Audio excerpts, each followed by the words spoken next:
How short-term calm creates long-term consequences. Calm feels like relief. Stability feels like success. But comfort always leaves a trace.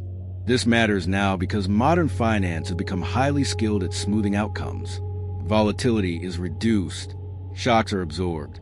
Crises are contained faster than ever before.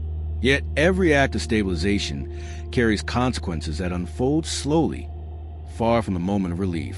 The system that intervenes to prevent disruption today is quietly writing different rules for tomorrow.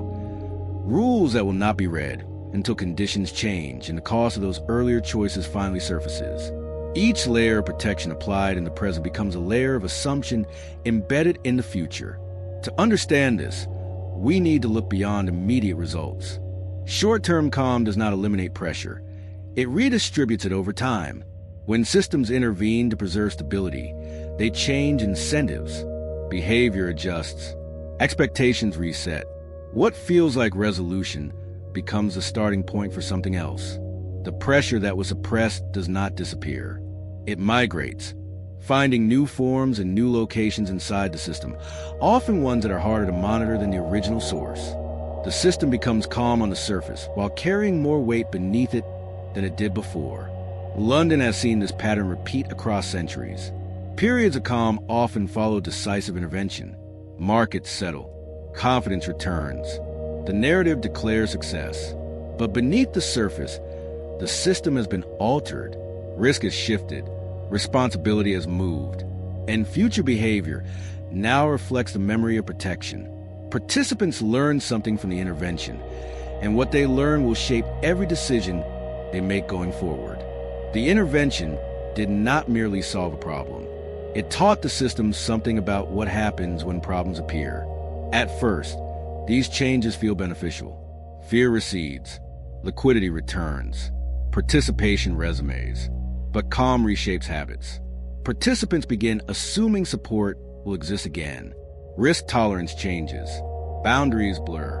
What was once exceptional becomes expected. The system learns from its rescue and adjusts accordingly.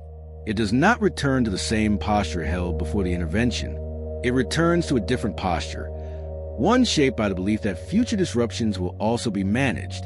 Caution that once existed as a natural response to genuine uncertainty is replaced by a conditional caution that depends on the expectation of relief. This is the first reveal. Short-term calm does not end the story. It writes the next chapter. And the longer calm persists without reflection, the more powerful its long-term consequences become. Once calm settles in, behavior begins to shift almost immediately. Participants adjust not to risk itself, but to the memory of how risk was handled. Decisions are made with an assumption of protection. Caution softens. Boundaries stretch. What once felt dangerous now feels manageable, not because conditions change, but because outcomes were cushioned. The system adapts to the managed version of reality, rather than to reality itself. London has watched this adaptation take place countless times. After stabilization, incentives quietly realign. Capital becomes more confident. Leverage creeps back in. Long-term discipline weakens under the comfort of short-term success. The system does not return to its previous state. It moves forward carrying the imprint of intervention. It carries within itself a memory of being saved, and that memory subtly distorts every risk calculation made afterward.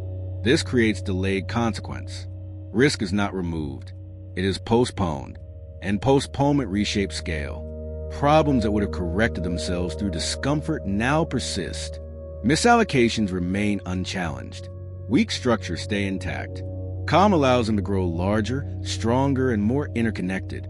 The system appears healthier, but it is carrying unresolved tension forward, compressing it gradually into a form that will eventually require more significant adjustment than the original disruption ever would have. The system is not stronger. It is quieter, which is a different thing entirely. This is how calm becomes compounding. Each cycle of protection reinforces the expectation of the next. Participants behave accordingly. The system trains itself to require intervention rather than adaptation.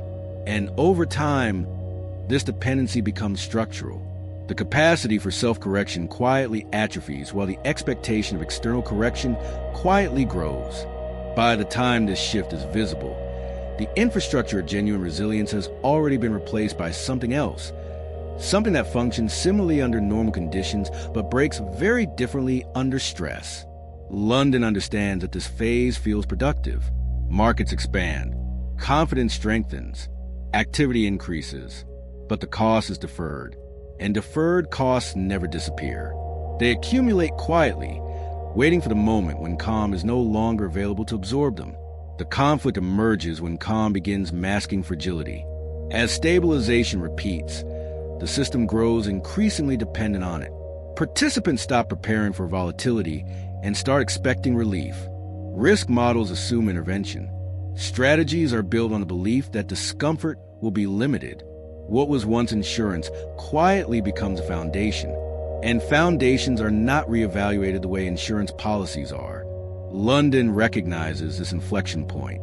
It is the moment when calm stops restoring balance and starts distorting it.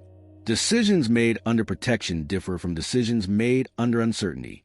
Risk is taken differently. Responsibility shifts. Losses feel temporary, while gains feel permanent. The system becomes asymmetric in its expectations, rewarding confidence and treating caution as an unnecessary cost. This creates hidden tension. Structures expand without being tested. Dependencies deepen without being acknowledged.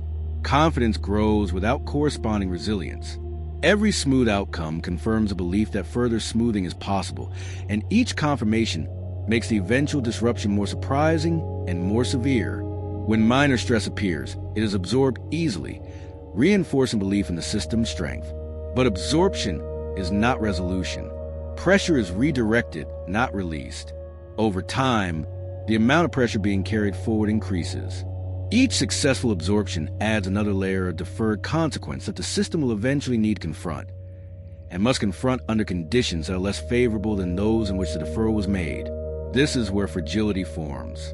Because systems trained on calm struggle with exposure. They adapt to protection, not to uncertainty. And when protection cannot arrive in time, adjustment becomes abrupt. London understands that the danger is not intervention itself. It is repetition without recalibration. Each act of stabilization must ask what behavior encourages next. Otherwise, calm becomes a substitute for resilience, and substitutes always fail when tested directly. The longer calm persists without reflection, the sharper the eventual reckoning becomes. Because systems do not forget what they were taught. They repeat it until it breaks. The climax arrives when calm is no longer enough. A moment comes when intervention cannot smooth outcomes without creating larger distortion. Pressure surfaces faster than relief can respond. Confidence wavers, and the system is forced to confront what years of comfort quietly postponed. London understands this reckoning. When short-term calm creates long-term consequence, resolution does not come through more reassurance. It comes through adjustment. Expectations are reset. Protection is reduced selectively. Exposure is allowed to reappear where it must. The system relearns how to function without constant cushioning. This is the resolution of manufactured calm. Stability returns, but differently, not as certainty, not as comfort, but as resilience rebuilt through accountability. Those who adapted early endure less pain. Those who relied on perpetual calm face sharper correction. The system moves forward carrying the lesson that relief is temporary, but behavior is lasting. The takeaway is precise. Calm is powerful, but dangerous when unquestioned. Stability solves problems today while shaping problems tomorrow. And every intervention writes instructions for the future. London's strength has never been eliminating volatility. It has been knowing when to let it return. Because without exposure, systems forget how to survive. And without survival skills, calm becomes the most expensive illusion of all. So what do you think? Are we repeating the same mistake again?